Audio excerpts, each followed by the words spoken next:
I guess, yeah. There was a bit where like Daniel Craig looks at the Komodo dragon and goes, Points at it. and I was like, was this Scooby-Doo? I was going to say, is it? Yoinks!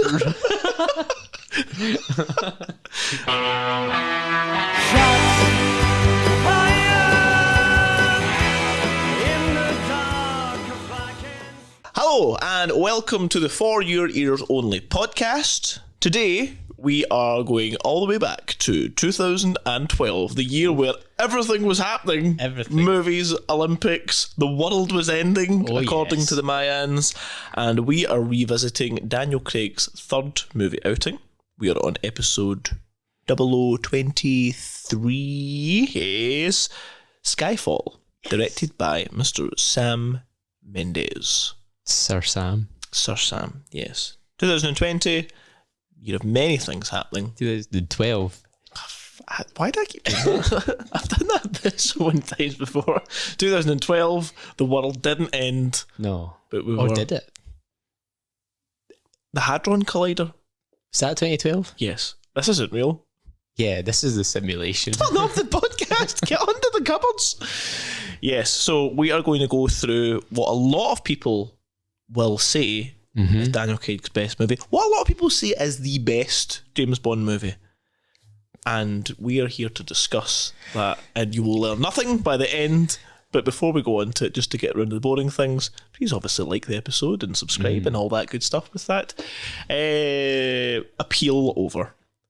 And we're going to go into the episode. And we're going to start with Jack's 2 minutes. Right, okay. Because the people who've not seen Skyfall want to know what it's all about. How could you not see Skyfall? They want to know what it's all about. Even people who don't like James Bond like Skyfall in a way. Yeah, So people who don't like James Bond have seen this film.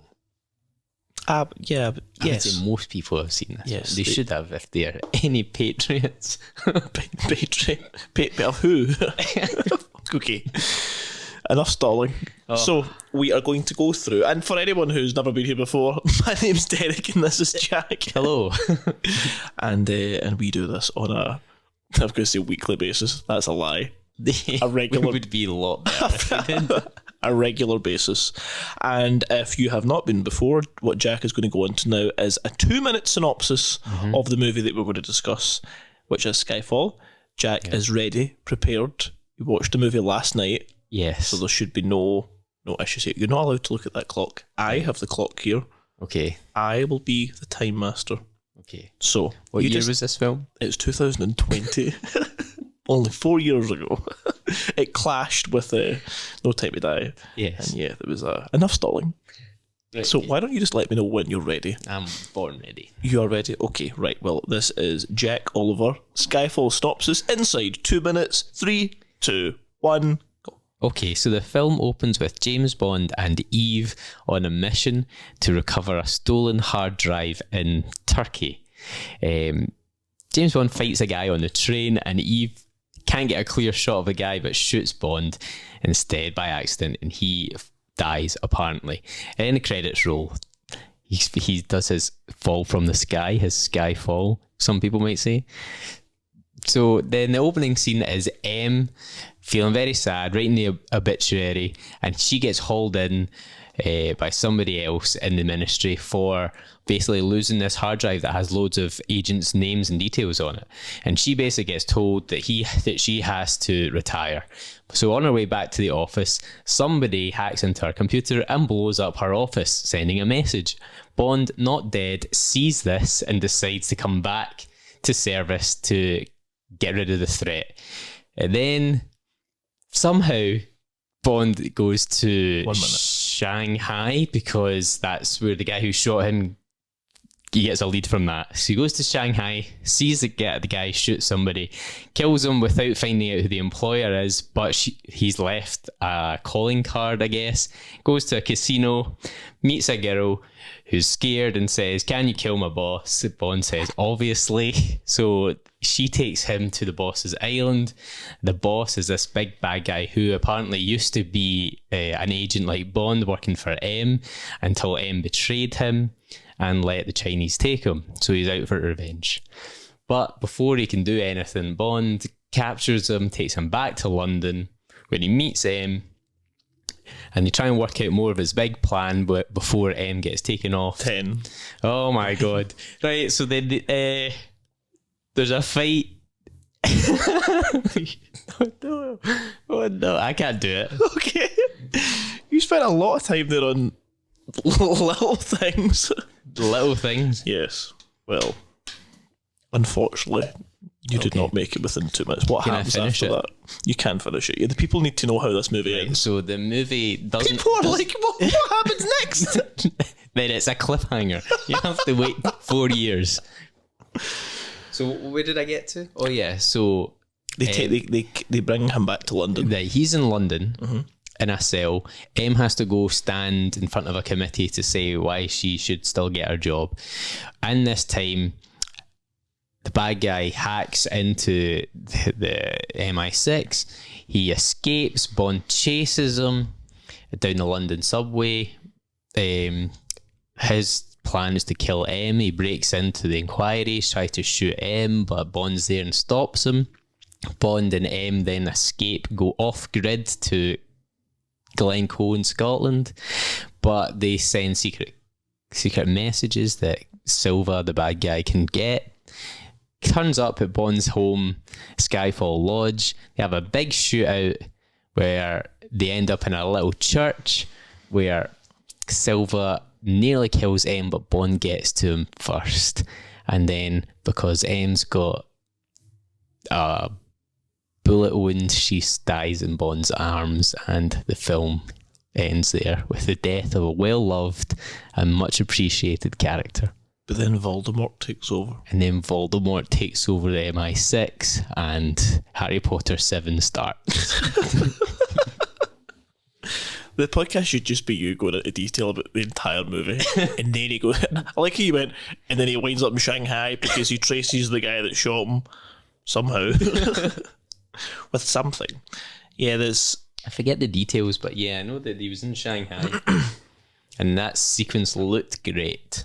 The whole thing looked great. If that's just Sam. Well, is it Sam or is it more the cinematographer? I think Sam probably uses the same cinematographer. The guy was called, I'm going to say Roger Deakins, but I thought that sounds spot on. You're going to say he sounds like he's in Pink Floyd? No, Queen, but yes, same. Roger Waters is in Pink Floyd. Yeah, but John Deacon was in John Queen. Deacon is Queen, yeah. Both? No, there's Roger, who's the drummer? Roger Taylor. We're getting further away from the name. Is Roger Taylor the cinematographer? So Roger Waters is a bass player, but also John Deacon's a bass player. Okay. Neither of which are the DOP of the film. They have nothing to do with the creation of Skyfall. Yeah, I think everything just looks visually just great. Yeah. Which is, it just says a lot about, okay, they prepared everything. And I was very conscious watching this movie of the last movie when you talked about the pacing and one of my songs is all da da da da da da. If it was really quick, okay, that's too long, move, keep moving. And this is scenes of, okay, this is a fight sequence, don't you dare move that camera. Yeah. The camera just sits. Yeah, and everything was just... It's a very different style of editing and shots. It's quite laid back, I think. But it's like... I don't know what the word is. It's like so 4K. It's so good watching, good looking. It looks excellent. Expensive looking. That's probably the way of putting it. Yeah, one of my likes was the Shanghai fight, the roof fight. That's everyone's like... Everybody likes Everyone will walk away with that and go, that was great. Because it was even the point of where the rounds are going off, and even though the weapon's suppressed, there's still a muzzle flash for some reason. And you can see the flash appear on their face. And I don't know if that's like added in post. I'm sure they wouldn't have even a blank weapon flaring about, pulling triggers, because it does light up for points. And I was like, okay, well that's... And then you see like the bit of the masonry falling when it hits those wee details. I'm like, I like that. I like this. I like looking at fight choreography now after you gush over the Winter Soldier. I always look at all these fights. The goat. And that bit where Bond actually falls out the window, grabs onto the gun and pulls himself back in. I was like, that's pretty cool. he could have just let go of the gun. And he would have fallen. I want to go through. There's one thing I do not like about this movie, and you touched on it there. And I don't want to say it's lazy, because it's not. But see this movie trope of this hidden side wound for somewhere? Right. I'm wounded enough that I can still move around. Walk up to the church. Yeah, it's that typical thing of in movies that the character doesn't know they've been hit. Right. And then they're wanting to go, and then there's like blood, and it's like, did you not feel that? Or why now is this causing you bother? I get the adrenaline and such. Yeah. That woman in her age, she'd be 2 minutes, she'd be gone. Mid-70s. Shock would kick in. They'd be like, nah, you're done here. But it's that. He has to wait for Bond to come. I know, but it's that movie thing of, right, you can't put it in the legs because then that means they're going to limp. You can't put it in the arms because that's not threatening enough. And you certainly can't put it at like centre mass and above because they'd be dead or they wouldn't be able to breathe. Let's put it at the sides. So it's like a kidney wound, and we'll just put it there, and we'll let it fester for a bit, and then it'll come up when the plot needs it to come up. Yeah, I didn't like that. I kind of got annoyed with that because I was watching it again. I've not watched it in a long time. I couldn't remember how Silva died. Right. I remember he died, but I couldn't remember how it happened, and I've completely forgot about the M getting shot thing. And I was like, this is. What else was she going to go out, I guess? I don't Couldn't know. have him doing it. So basically, some random goon kills M. Yes, some henchman kills M, and then Silva seems really annoyed by this at the end, and does that weird like. Because he does say, if you don't touch her, she's mine or something. He tries that like double suicide. It's like another double suicide. Yeah, murder suicide thing. Starts, and then Albert Finney's just watching in the wing. Just say nothing. But yeah, that was my one issue is. I didn't like. I thought there could have been something a bit more imaginative with it, but then I don't know how far they would go if there would be a big fight between Silva and James Bond, because as far as I'm aware, there wasn't really one. Not really, no. For it was set up as being an agent from a different time. Yeah. One is a brilliant technician and can break into most anything single-handedly, which I think I don't really think it's possible, but he knows what he's doing. He might not, and he actually says, all this running, I'm not the physical one, it's exhausting, but I don't know, maybe there could have been something like a set like to an actual fight, because it's all him in his mind. Instead of like Braun fighting, he's like using technology and thinking about it. Yeah, and he makes reference a lot of the time of being exhausted, running about and jumping about kind of thing. But I don't know. It's not going to be like the Alec Trevelyan thing where it's these two are equally matched and we'll see who comes out at the end. But do you know? I don't know. And one thing that I actually thought of when I was watching it was like, so he's supposed to be an agent from another time, another decade. Yet they're the same age. Well, it could be all different. No, he's actually 1 year younger than Daniel Craig. So is it? That kind of, I was like, how does that work? He should be an agent now, or could still have been an agent.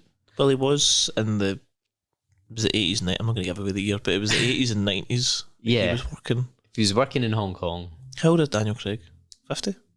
Now he's 55. So how old was he in 2020? 2012? You just need to take off 12 years. I can't do that, Joe. Early 40s? 43 was at filming. I remember that. So let's say that Silva's the same age and put him back to the 80s and 90s. That's not that far fetched. That's like what? No, early 20s? Yeah, you'd be in his early 20s, which when you should be a 00, I guess, but well, 00's only, he's not a 00. He's not a 00, sorry, but he is an agent. He's probably just an analyst who was in Hong Kong. Also begs the question of, where are you from? Like, what is that accent? Obviously, we've given him fake teeth for like the wound, and it's like, well, this is clearly a South American or a Spanish or Portuguese accent. Yeah, it's like, oh, I worked in Hong Kong. You worked for MI6, and like, Station H, MI6. What? Like, where are you from? It never went into that. Plus, his real name is Spanish sounding. Can I bring He's up a good something singer songwriter as well. Yes. Yeah. A female singer. Can I bring up the fact that he has a fake name? Why has a fake name? Yes, because that kind of gives food to the people who think that James Bond's just a code name as well, to that theory. That gives food. I don't know. I can't remember Oh, so you're saying that it his name theory has name been Salt? I don't know, but he does have a real name. Yeah. So what's James Bond's real name? James Bond. So why has he not got a cover name? Well, that's a good point actually, and something I was going to write down is, oh no, you've lost the agents' names of all these undercover people. And I was like, has anyone undercover? James Bond has never been undercover in his bloody life. He just tells everybody everything about him. It's fine, I'm just here. He always tells them his name 1.5 times. Yeah. Anybody. Yes. Anybody. His real name. Especially in Casino Royale when he has a fake name in the hotel. And then he goes, nah. I don't like that. Yeah, so basically that's what I'm trying to say. So it kind of does nothing to dispel that theory or rumour that James Bond's a code name. I never thought of that. But the people who think it's a code name will think of it. I had a strange thought. By the way. We'll get back to Skyfall for a second. I had a thought the other day, and this could be possible. And I don't know if anyone's ever thought about this.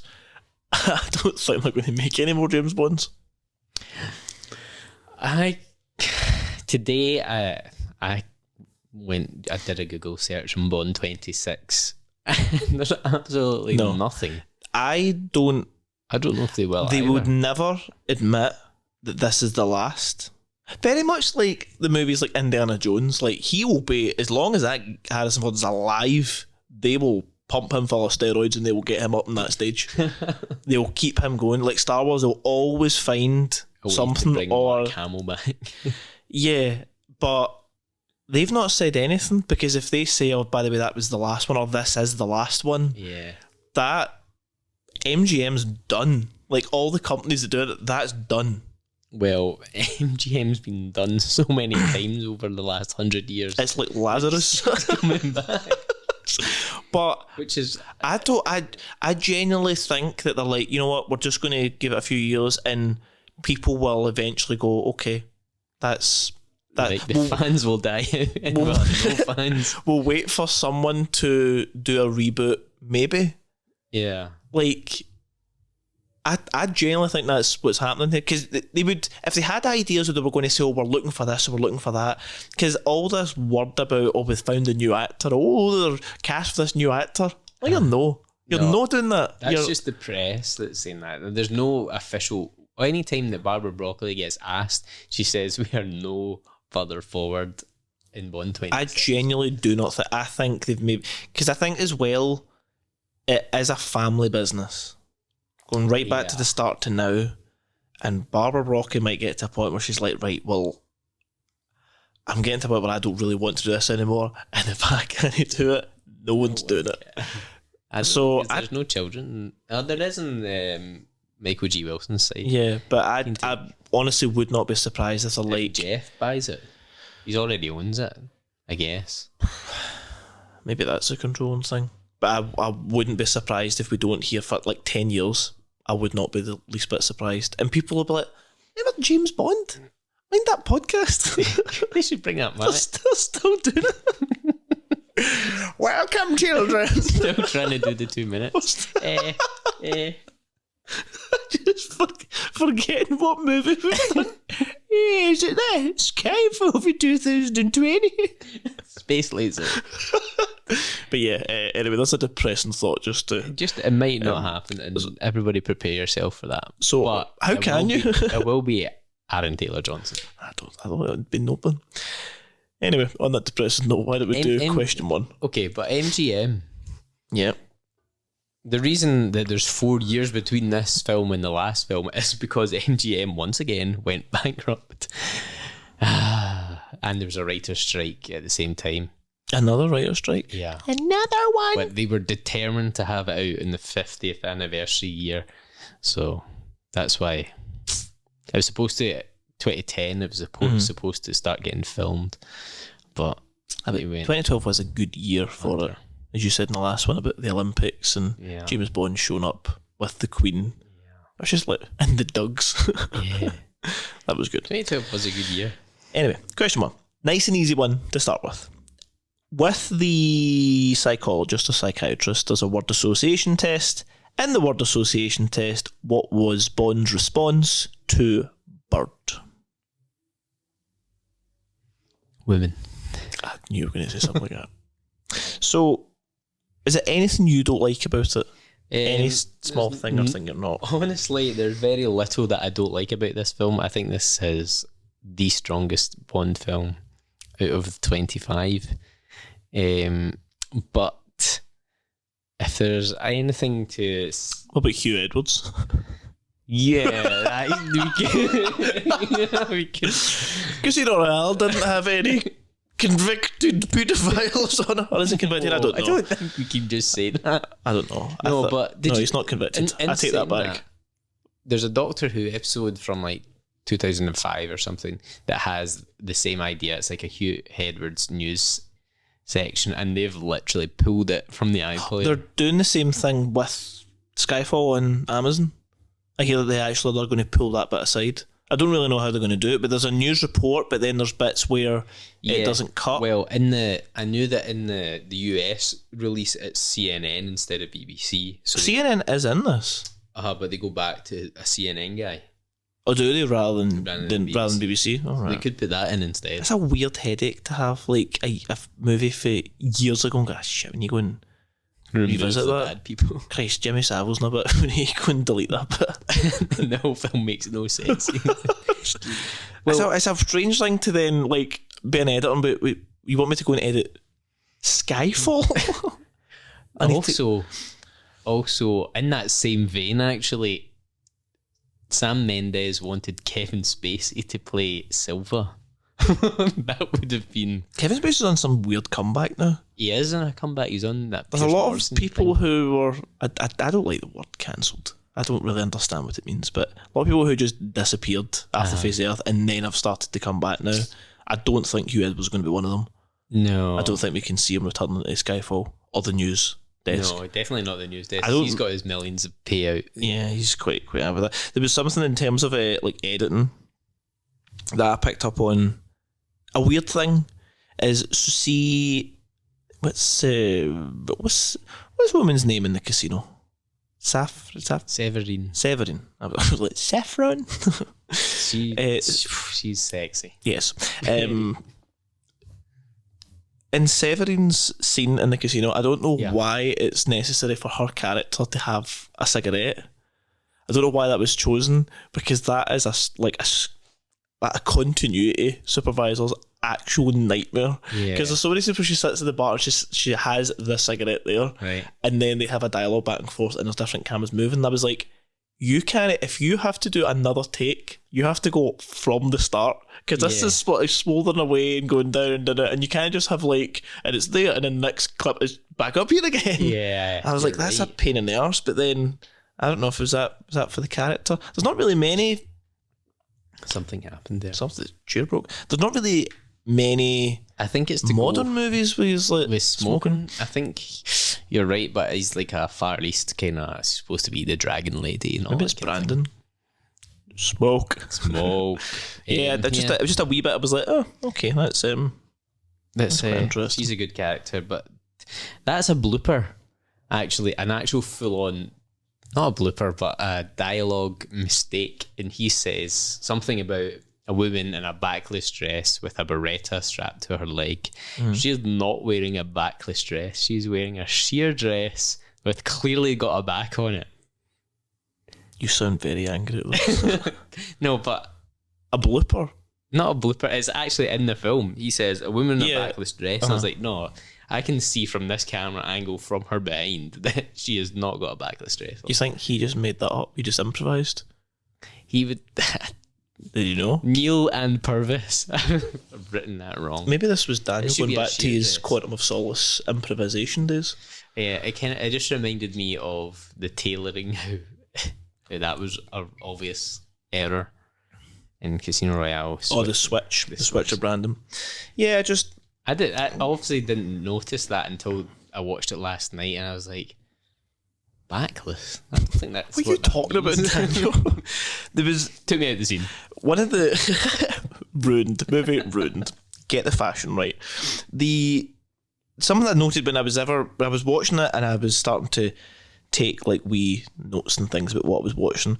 The first thing I really noticed, and I really liked this, and this is probably one of the reasons why I think Skyfall should have just been the last Daniel Craig movie, because we spoke about the character arc in the last two movies, and because I was like young British.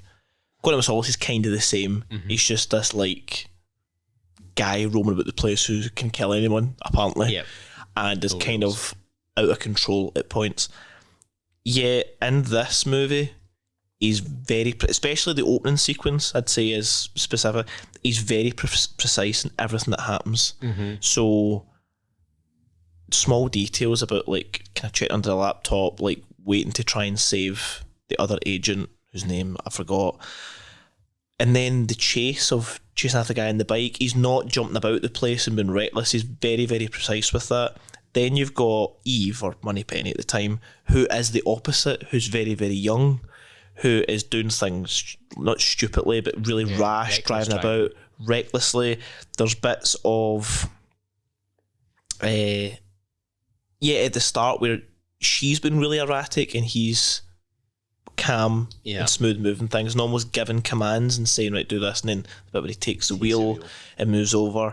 And then it's continued again in the casino scene where she's just walking about and he walks in and then he repeats again, he's like, don't touch your ear. I was like, from the first one, where he's kind of like a mentor in a way of what he learned through the first two movies, and obviously all these other things after. And this is like a mature Bond. He's learnt a lot, he knows how to do things, he's not running through like plasterboards and stuff. Everything's very shooting people in embassies. He's very methodical about the way everything's working. And I was like, oh, that's quite nice actually. This looks like James Bond. This isn't becoming Bond. I mean, this could have ended his arc there and it would have been satisfactory. I think this would have been right. You've actually become, because I think the other stories, other James Bond, or the other actors playing James Bond, they all start at the middle of their tenure. Yeah, like as James Bond. They've woken up as James Bond. Yeah. That's you're straight into the story. Whereas Daniel Craig started right at the beginning and then came in to be James Bond. Yeah. And this is him being kind of compassionate for other agents, been very methodical, not opening fire at the crowds. Mm-hmm. Quantum of Solace would have been gunning people down all over the joint. But then Eve wasn't like that. And something, it was a movie critic that pointed this out, that says he doesn't get the hype with Skyfall because he thinks it was very misogynistic. I was like, okay, right. Where are you going with this?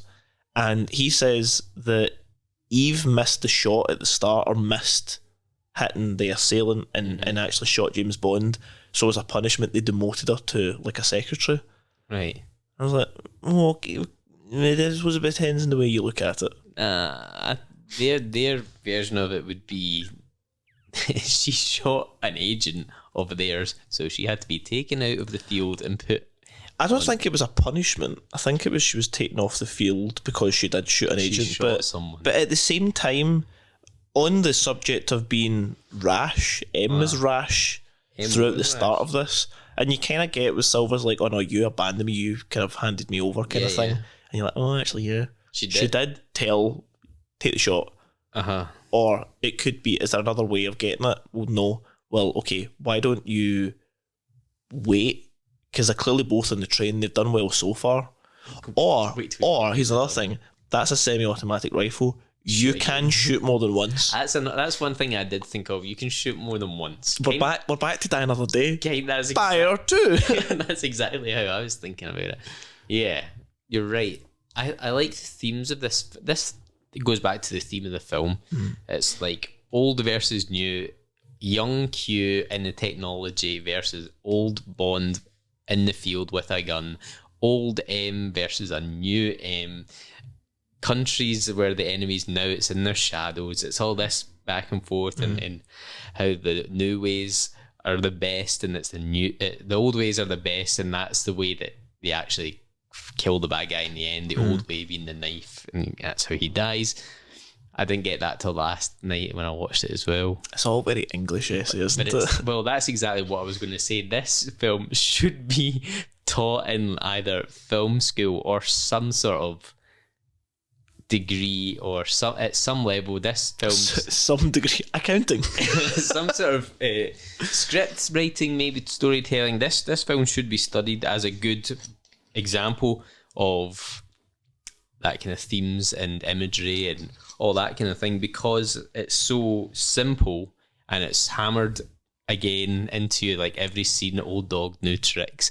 That whole old versus young thing is hammered into, and it's very obvious themes. And there was a line that sometimes the old way is the best. Yes, and he's got an old razor versus like that's the old ways of doing things, whereas Q's a young guy who would sit in his pajamas. All that stuff is like young versus old, the new world.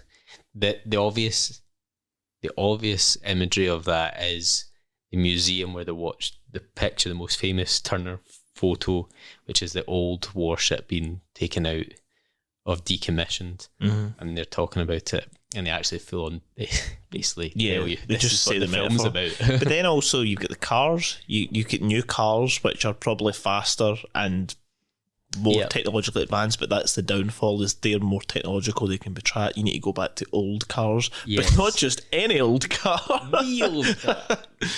But so so this, I would say that this film is great in that sort of, as you say, English essay, high school degree thing that was very, very good, because I felt like I didn't have to think too much about it because the metaphors were basically forced. Glaringly obvious, yeah. I think you mentioned it about the new Q. Something I didn't really get is why it was all about this digital age, and they gave like a daft wee radio.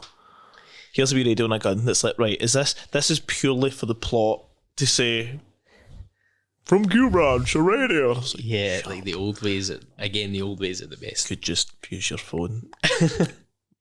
But he has the gun with the fingerprint scanner on it, which isn't even new because that was in License to Kill. Yeah. So I think that game was for the plot of the Komodo dragons. Yeah. Why Komodo dragons were there? I don't know. But there was a few. The Komodo dragons weren't there. No, they weren't there.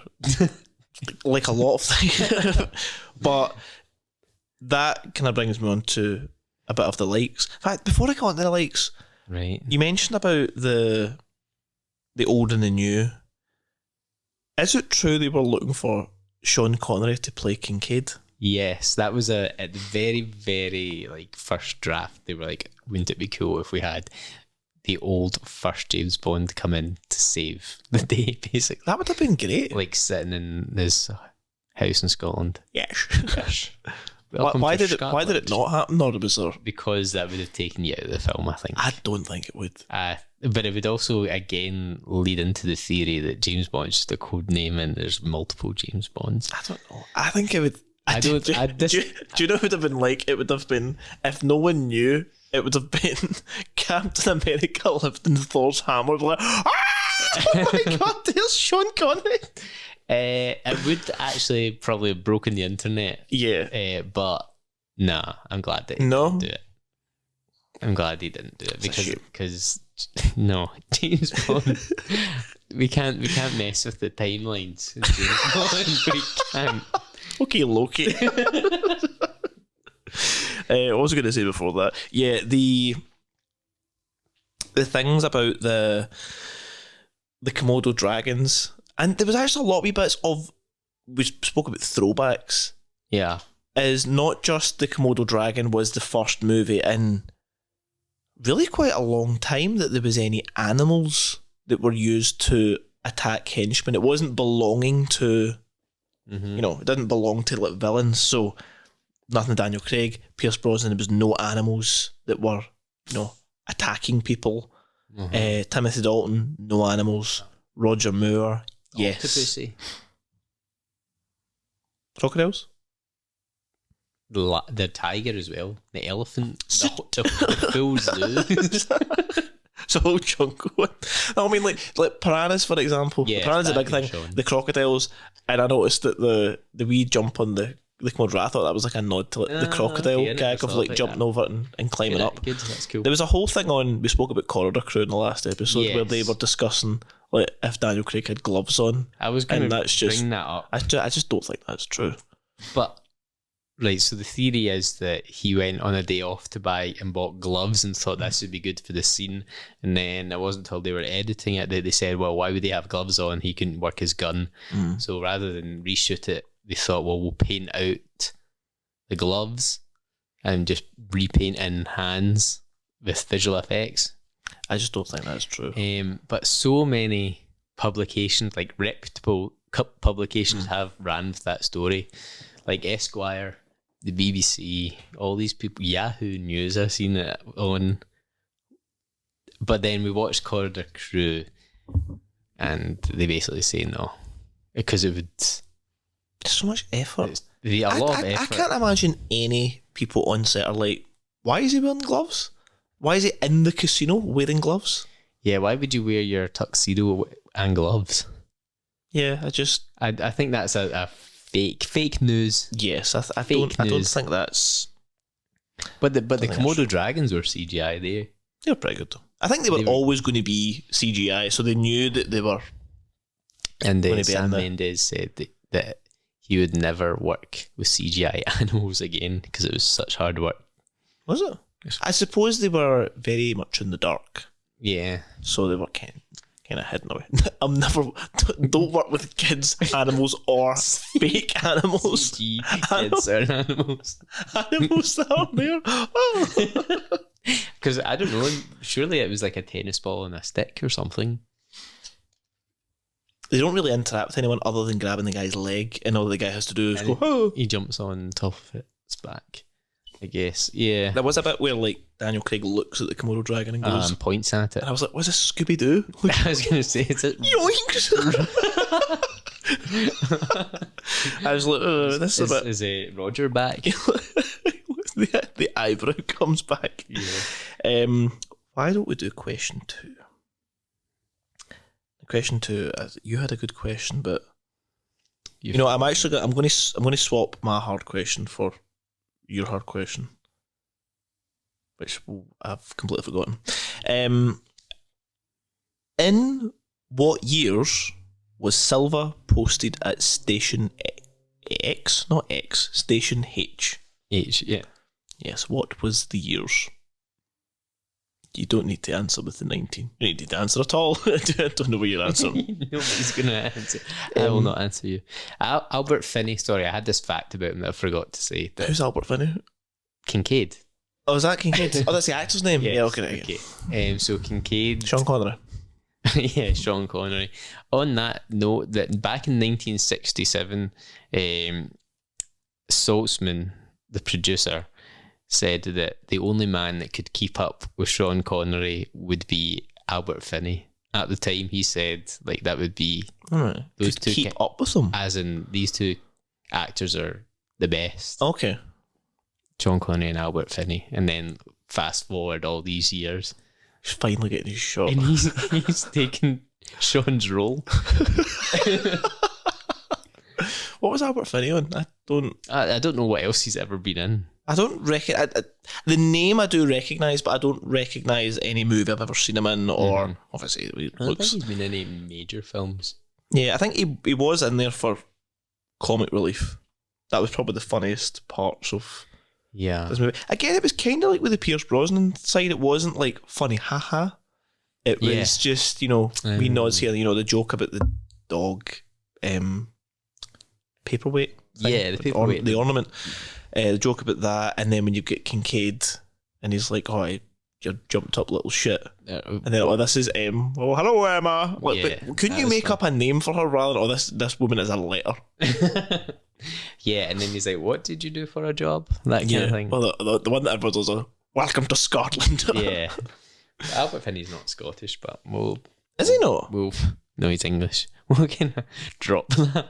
You mean this actor is putting the accent on? Yeah, no, he was good, but you're right in saying that this is a lot like Pierce films in that way. Mm-hmm. I know that this is the first film in James Bond history to have the F word. Who says it? M. It's when they're waiting for Silva to come at Skyfall Lodge. He says, we've really effed up this time, and Bond says, no, you were just doing your job. Oh, right. I think it was so kind of under the radar. It was very really under the radar that I missed it the first time I watched it. So. But yeah, the first, because you're allowed to get away with one F bomb in a 12, as far as I'm aware. I don't get that. I don't know who makes these rules of just one and one only. Singular. I think this, to go back to the arc, and also the line as well, actually, about, obviously, don't touch your ear, and I said about there's also a bit of like, for her eyes only. And he gives the wee thing over, and I thought that's quite nice.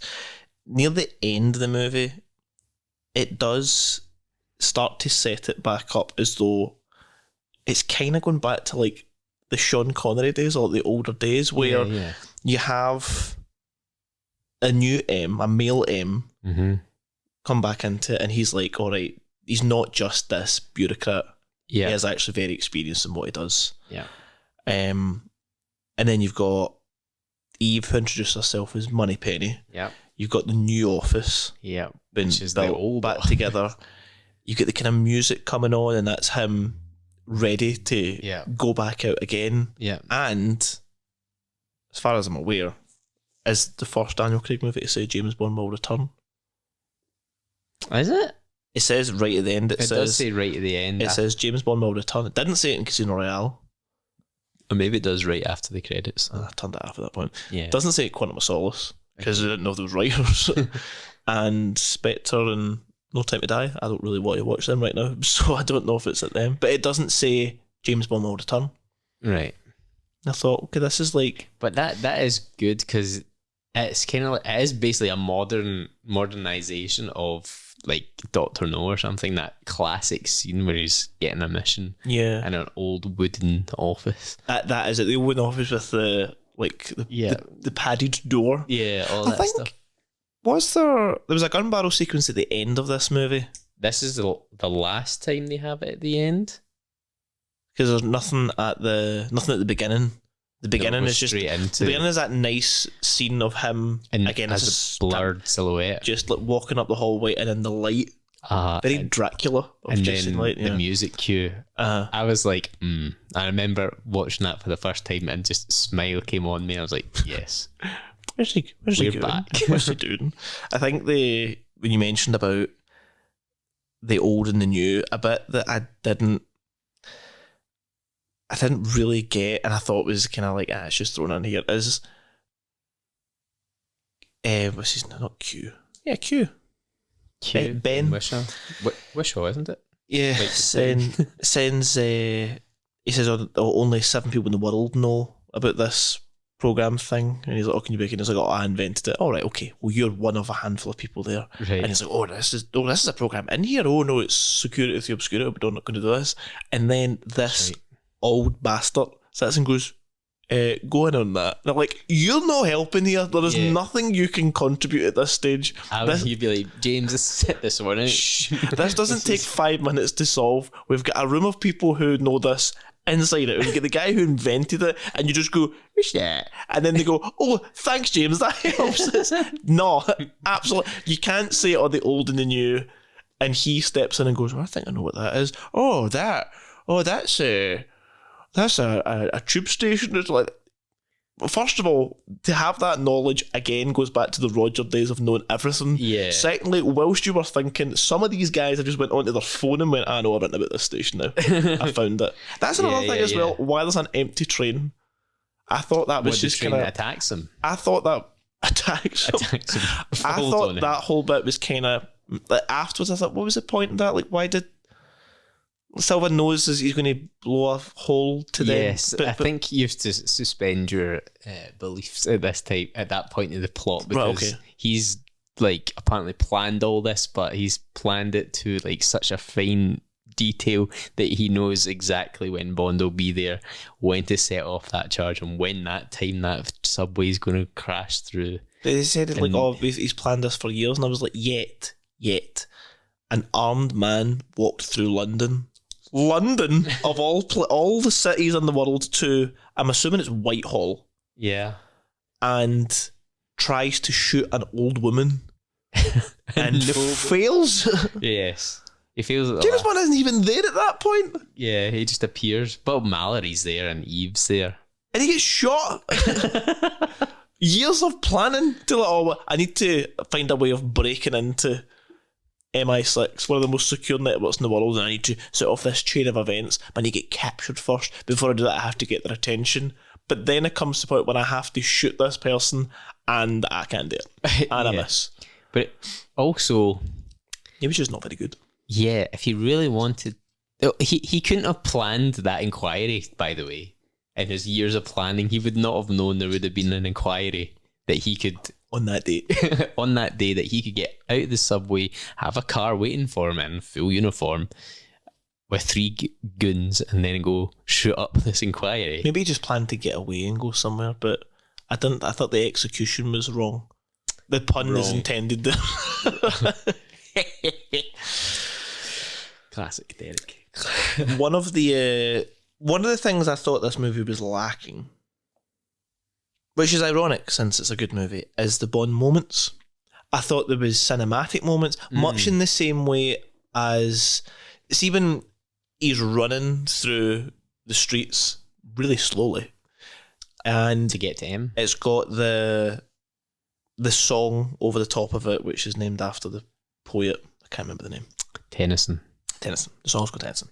And he tries to get in, and he comes in and he saves the day, and he shoots the fire extinguishers, and I was like, I don't know if that's a moment. It's kind of, to me, like A View to a Kill, when he's coming down the ladder, and it's playing the slow version of the song over that, and it's like, oh my god, like, it's not a moment thing, but it's like, all right, he's going above it. This is what he's doing to get to the last, at the very last second, to like save the day. But I mean, there's like the train jump after he puts the digger into it.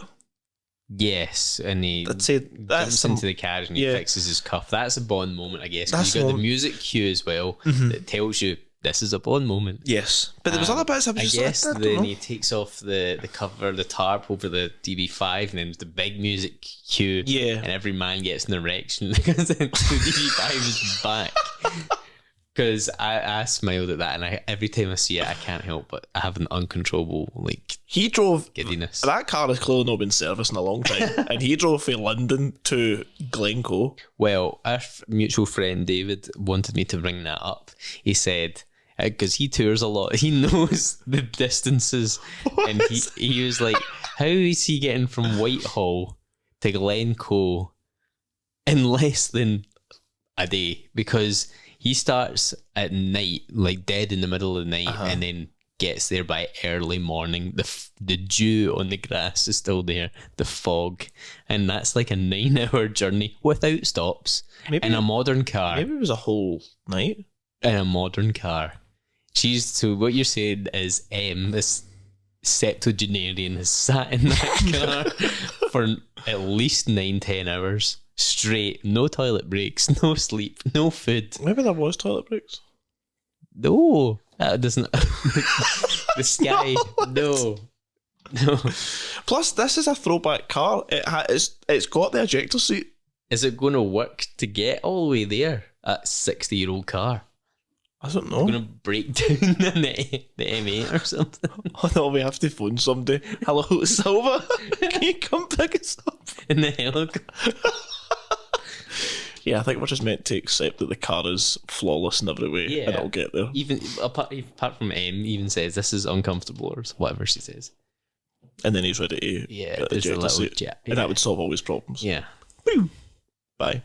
That's actually a nice wee segue onto the Brandon.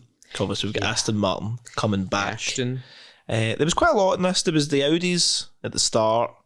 There was then the Range Rover, Land Rover. Yeah. This whole thing coming into it. I had Cat again because of the big digger thing. Yeah. So they were back into it. VW Beetles again because they were on the train and they get crushed. And she even says like a VW Beetle. I was like, why are they always in the James Bond movies? Was there Audis in this? Where was the Audis? The Audi was the car they were chasing. I think it was. Oh, at the very start.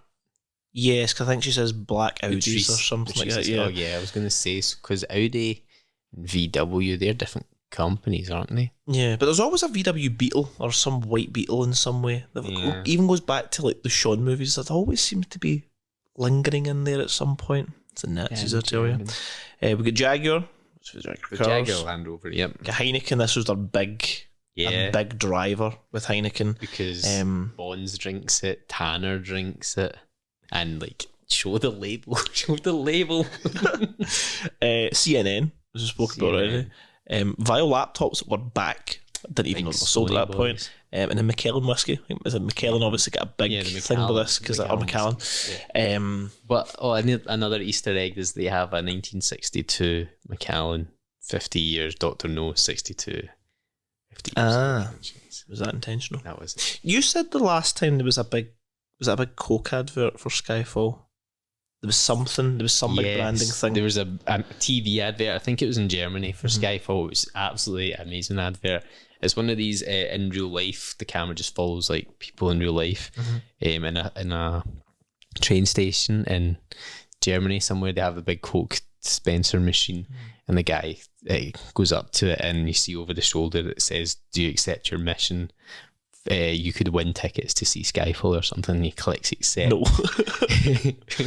And then it says like turn around and meet me at this location, and then he has to sprint through the station to get to the tickets, but tackled. But there's people like in his way, so like there's the cleaner who bumps into him to slow him down. There's like somebody who throws a suitcase to stop, and he jumps over it, and it's like.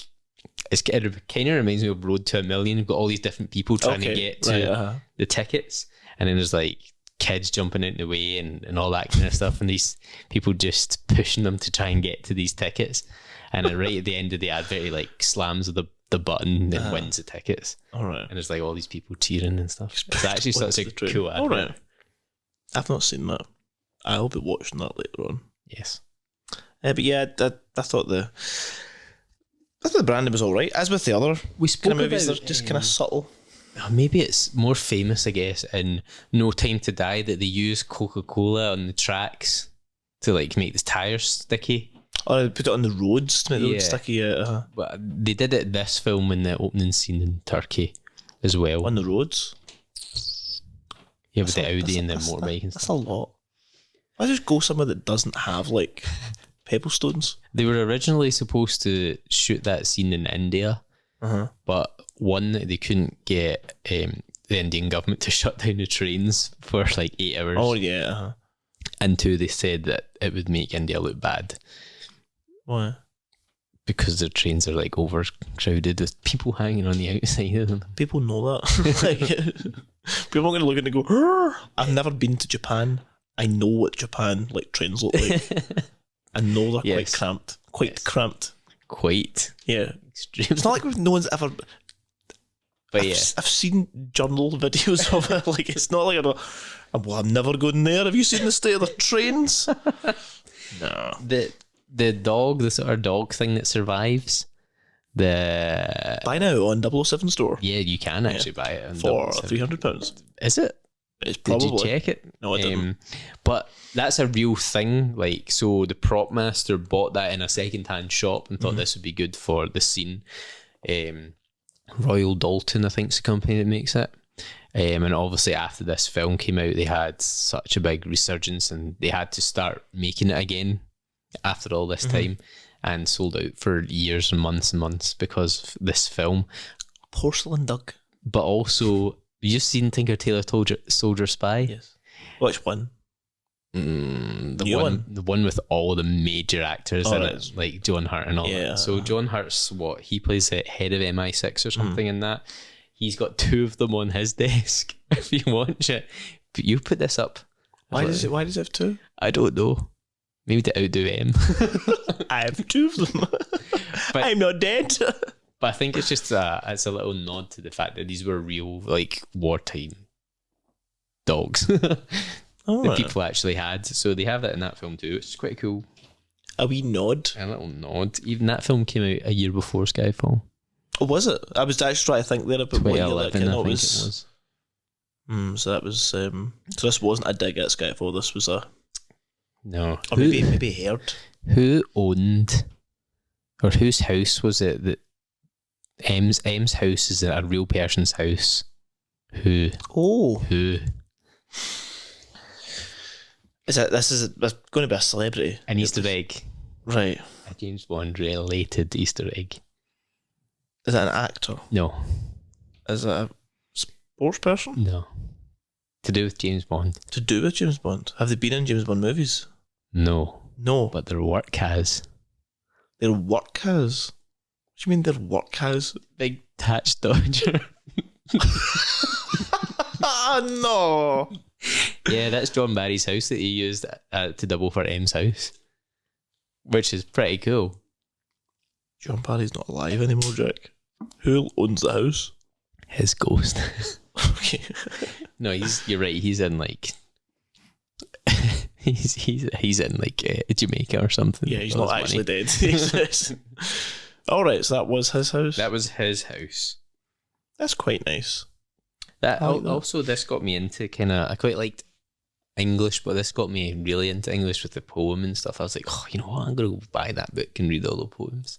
And did you? Yes. And was it interesting? It's a poem. Okay. Did you like it as a poem? Yeah, well, the book's that chunky. Mm. But at least I have it. It makes me look... You carry it around places. It makes me and look tell smart, people you're yeah. just reading your poetry. You're outing yourself on this podcast as a boring man. Well, moving on. Look at me and my poetry. What did you think of the song? I liked the song. I thought it was done to death, though.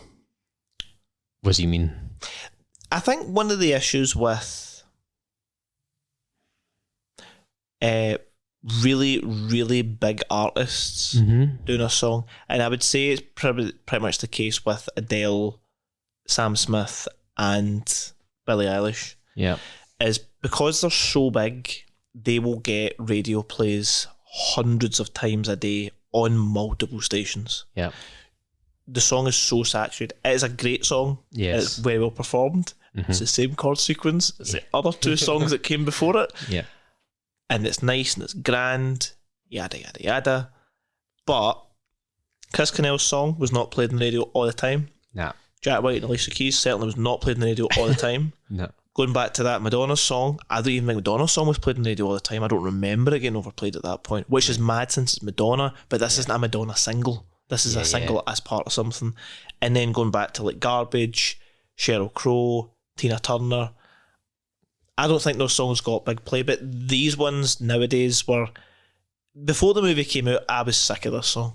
Yeah. And I was looking for alternative versions or covers. I was like, give me something else that someone else has sung of this, because it was But in the context of this film and over the credits, it's actually perfect. Yeah. And a very, I think it very works really good and it's James Bond song. It's nice. Again, we always talk about the score, but it's when it's worked into a score as well, it works really well in moving things. Is the ceiling falling in? It was It's the sky falling. Bedtime. It was Thomas Newman, who's, I think, Sam Mendes' like right hand man, who does lots of his films. He's instead of Mr. Randy Newman's son. David Arnold. Did you just make that up? No, no. Thomas Newman is. No. You were joking. No, no. What, No, that's... You've got a friend in me, guy. Yes, that and many other works. No, Thomas Newman is. You Did you not know this? You lie. Well, Thomas Newman is. That's one of the things I remember of Thomas Newman is he also did the score for 1917. Again, a whole Sam Mendes thing. But yes, Thomas Newman, if I want to look at his... I'm just going to double check this if I know. Second generation member of Hollywood's preeminent musical dynasty. Thomas Newman character. You got a friend. No, sorry, we can't. We'll get pulled from YouTube. I can't.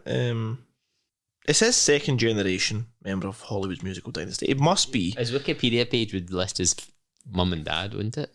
Two cousins. Two cousins will square off against each other. Two cousins. Thomas Newman from 1917 and Randy Newman from... Oh, so they're cousins.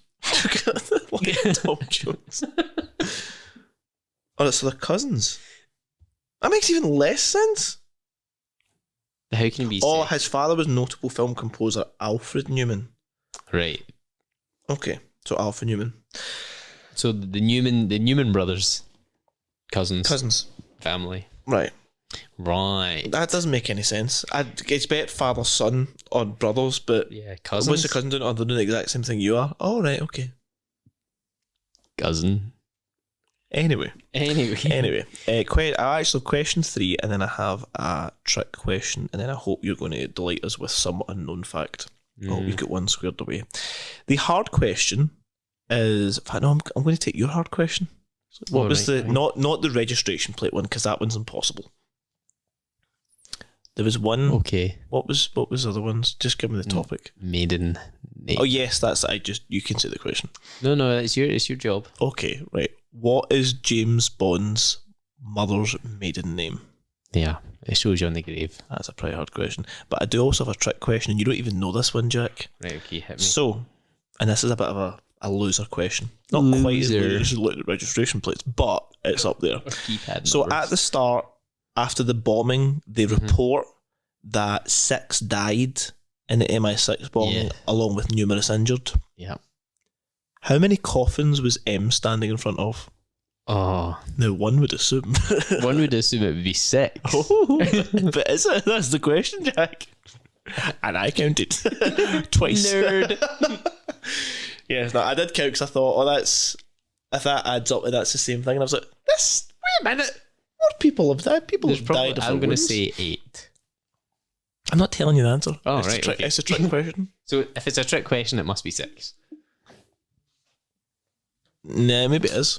Maybe it's not. You'll have to go back and count the coffins. Oh, I need to go watch it again. Count the coffins. Another great scene from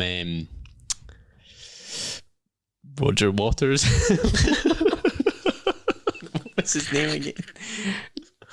Roger Daltrey? No. It is Roger. Deacon. Roger Deacon, yes. Okay. Are you sure it's Roger? Yeah, it must be Roger Deacon. Yeah, great cinematography. That whole in the sort of morning dress. Yes. And the whole film's great. He is good at what he does, isn't he? Yeah, it's good. He never won best cinematography though for this film. He was nominated, I'm sure, at the Oscars. I don't think James Bond movies are going to get stuff like that. I think the studios or the awards shows are biased against not just James Bond films, but all kind of action films. I think let's call it franchise movies. Yeah, I think Marvel's never going to get, like, for example, like Tony Stark's death. Sorry, Tony Stark dies. That was great. Whoa. And the whole performance, like those movies, is Tony Stark does die in Skyfall, yes. not Robert Downey Jr., Tony Stark. His performance in those movies were great, but he was never, ever going to get put through for an Oscar. And people talk about, like, the movie The Judge and things like that. Robert Downey Jr. is just generally a good actor. Does play the same character a lot of the time, apart from Tropic Thunder. Yeah. But does he play? Did he win that Oscar for Oppenheimer? Yes. Did he? Yeah, good. Good for him. He is good, but he's a supporting actor, and I think a lot of people say, getting a support actor is actually easier to win, because if you're I don't know, what is the best actor? So I couldn't get the words out. The best actor is hard because there's so many people up for it. Like, if someone that brings out the A game and the character and the movie's good. There was quite a lot of good A games that last. Yes, to be a best, it's kind of like with the Ryan Gosling one.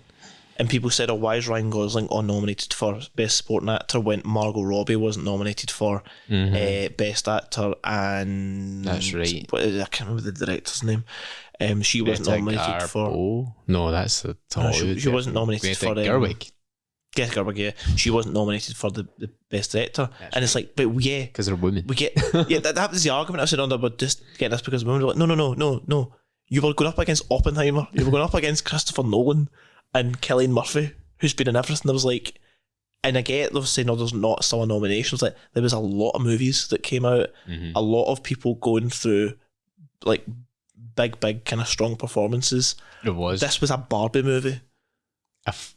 So not a franchise, but like an IP that's not. It was like Ryan Gosling happened to get nominated. I don't really think for his acting. I think because it was just a memorable performance because it was kind of funny.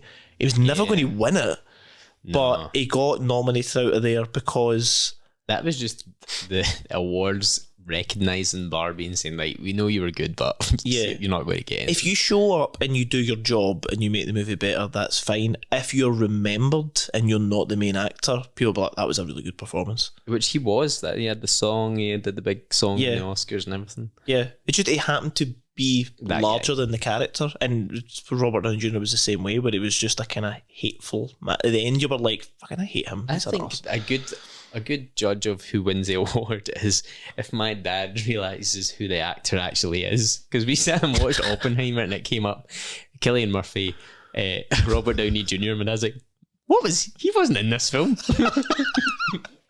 What role did he? He was like, he was like, what role did he play in this film? I was like, the main bad guy, the bald guy. He was in the full film. Yeah. So yeah, that's why he won the award, because you can fool people. Yeah. How did we go into this? Oh, we were talking about like cinematography. Yeah, it's a great movie, and I will say before we go on to the new one and before we do the ranking with that, I am, and you know this, and I've said this many, I am not a fan of Spectre.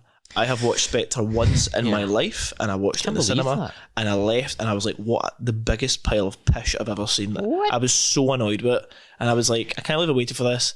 I did not like that at all. I think that, other than Monica Bellucci, I will leave that. I think Spectre and Quantum of Solace live in the shadow of their previous film, because the previous film was so good that you could only fail in comparison. But we did say that Quantum of Solace was like a B-side to Casino Royale. It's the same story. Spectre starts kind of from the beginning. Oh, Mr. White comes through again. So it's side 3. It's another character that comes in, very much the same as like Felix Leiter. Let's allow it that way. Yeah. But I can't say much because it's been the last time I watched it was out in the cinema, and I can't remember what year that was. It was like 2015 or something. And then they shoehorn in that Silva was actually a Spectre member.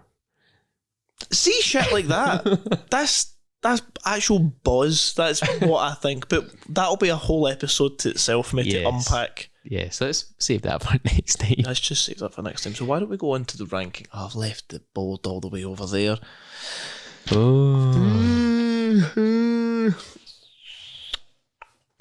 Right, well, I'm doing the ranking this week, I believe. Yes, I do the ranking, and then you do the... Right, so, audience, would you like to know 2 alternate titles for this film, Skyfall? For the first draft. The very, very first draft of this film, it was going to be called Once Upon a Spy. That is actual dog shit. That is, do you know what that is? That is Austin Powers level. That is absolutely terrible. But then the second draft, it got better. It was going to be called Nothing Is Forever. It's all right. That sounds like a modern James Bond novel. That sounds like an alternative name for No Time to Die. He doesn't come back and they never make another one. Nothing Is Forever. And also, I couldn't find much details about this, but in the very, very first script, Sam Mendes didn't like anything. The only part of the script that he liked was the fact that M dies in the script. But in the very first draft, M is killed by James Bond. What? Yep, but I couldn't find it to read it or see it, obviously.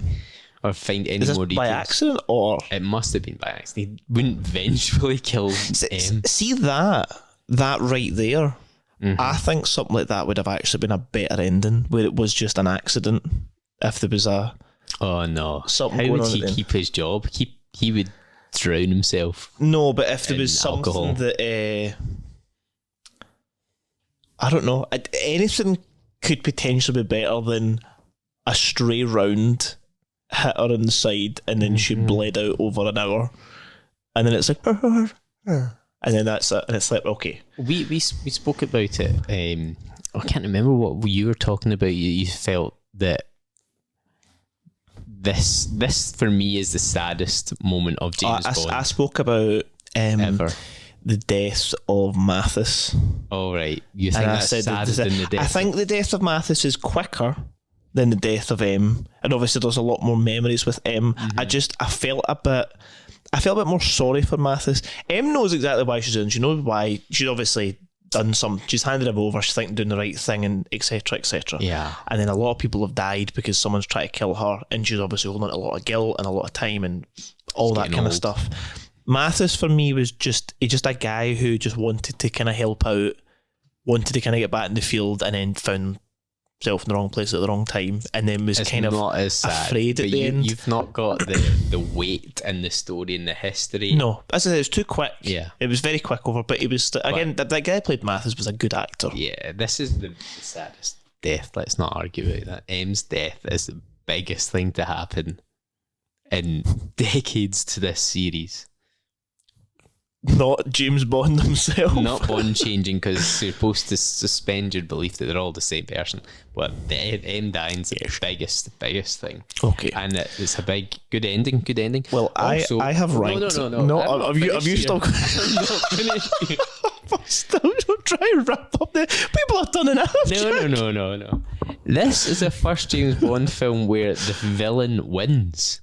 If you think about it, he's set out to kill M, and M dies. So the Bond villain wins. Agree?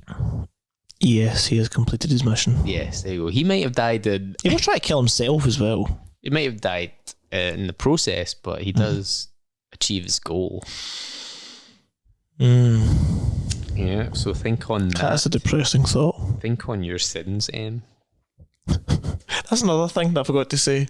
Head of the intelligence agency. Why did you open that fucking link? Click here to win this prize. Why did you do that? Boomer.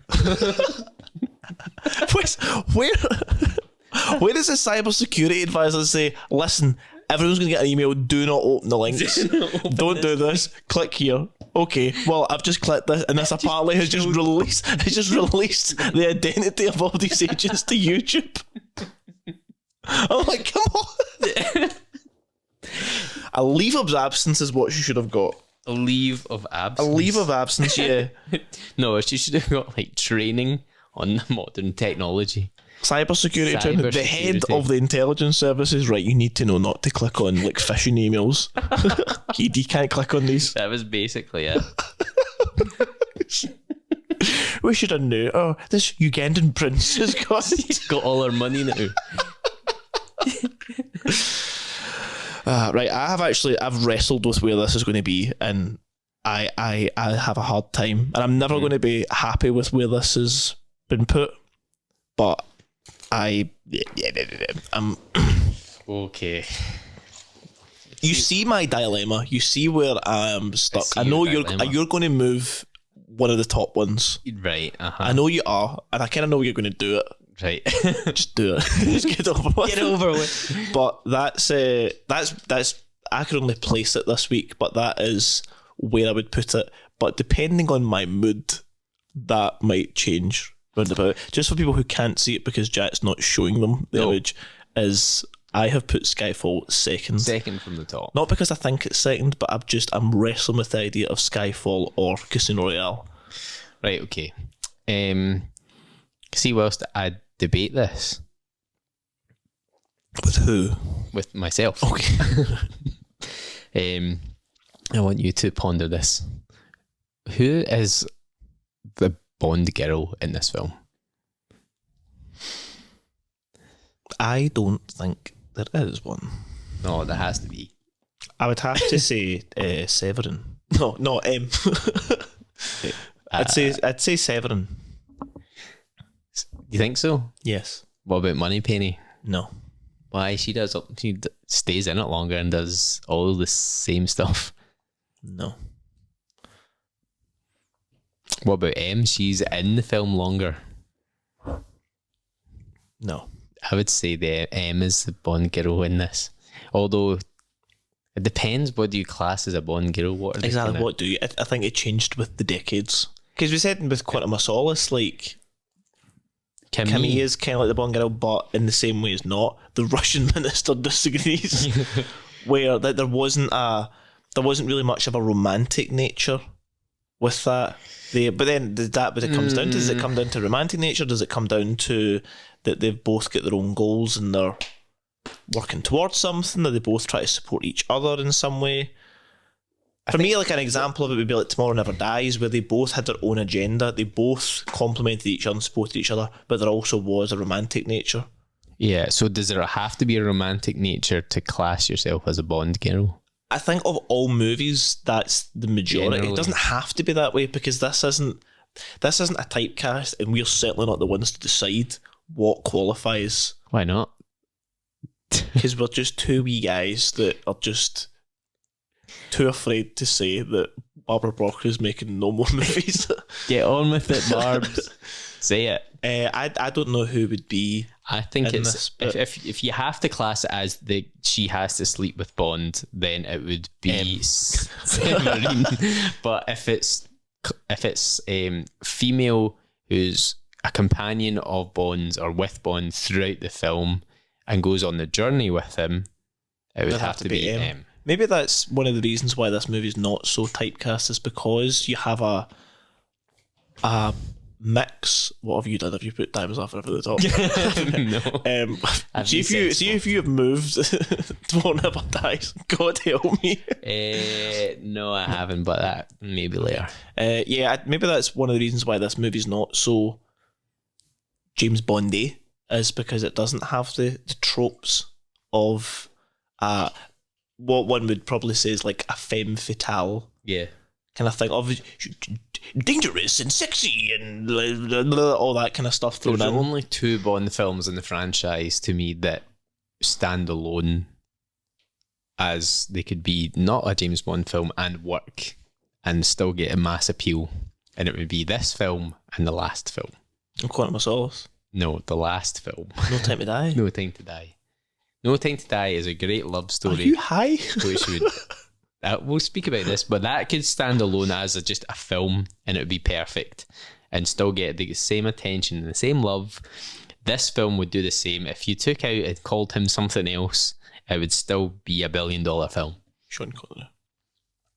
And on that note, I played the right move here. I knew you were going to do that. Oh wait, you've put Casino Royale down. Casino Royale under GoldenEye. Yeah. No, I strongly disagree against that. That's my tactical move. I think a lot of people would strongly disagree with that. Yeah, no. Who are you trying to annoy? You. Right. I've taken up enough of the listeners' time. Go through the Right, thing. okay, You've ruined the list, Jack. I've had enough of my voice. Okay, at the bottom we've got Dr. No, Thunderball, Diamonds Are Forever. Well, that's wrong. Moonraker, You Only Live Twice, For Your Eyes Only, A View to a Kill, Quantum of Solace, On Her Majesty's Secret Service, Live and Let Die, License to Kill, Man with the Golden Gun, Die Another Day, Spy Who Loved Me, Octopussy, From Russia with Love, Tomorrow Never Dies, The Living Daylights, Goldfinger, The World Is Not Enough, Casino Royale third, GoldenEye second, and Skyfall first. You're going to have to think tactically, boy. I strongly disagree. Yeah, I don't think that. No. Casino Royale, I think, is better than GoldenEye. Come on. I don't want to say it, but I think it is. Are you? Yeah, but no. For you, not for the world. For you. What's best for you? Casino Royale. is better than... But you're toying with yourself. I'm not. You ask me and I give you the answer, and you're like, "Are you sure? Why don't you try again?" You're asking me like, No, yes. you're asking me like, is the answer 1 or 2? It's 1. Why don't you try again? 1. Try one more time. Stop. 2. Correct. Exactly. Yeah. No, your heart says GoldenEye. No, I've said Casino Royale. You're like, shh, putting someone to bed. Shh. No, you're babbling now. You're babbling. Anyway, we've taken up enough of these people's time. Thank you very much for listening to this incoherent rambling for this long. Yeah, it is the best Bond film, and I'm sure it's not going to move from the top spot. We will see, but we'll see next time when we go on to Spectre. The train wreck.